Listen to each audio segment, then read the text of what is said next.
Yine sizlere hoş ay çıraylı göreklerimden ek yaptık mantoya teşkilen millere geveresler. Dım çıraylı ilkisini giydim 60'a çektiğim ala razmir top veremem. Görünleyine dım hoş ay teşkillere buz zingin ezzet gitketen resle modasına karanlamın. Necdiyem çıraylı yine giygen adamını açıp çıraylatıp duradı. Görünleyine acayip bahalada koyup veremem.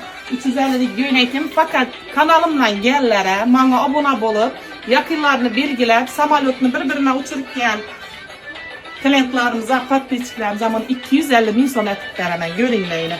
Eteklerim çıraylı yine sepke koyup dikilingen yenglerine eteklerine yine sepke koyup dikilingen. Tüm hoşayına görünle Taşkentli kanallarımız 250 sattık falan yine görünle. Ben sizlere 250 koyup veremem. Beni bakanımda hezzet ilk yengler. Bunu kelte kılan bak kelte gemenden yetkemler için. Yine. Bu keltemez Fransızki dilin adabalarım yine görün yine. Hoşçayına. Yine bir etkemeye verdim bundan azandan verdim. Tüm çıraylı duradı. Uzun yolum ben de kelte boylu epkelerim için. Şu fasonunu aladım.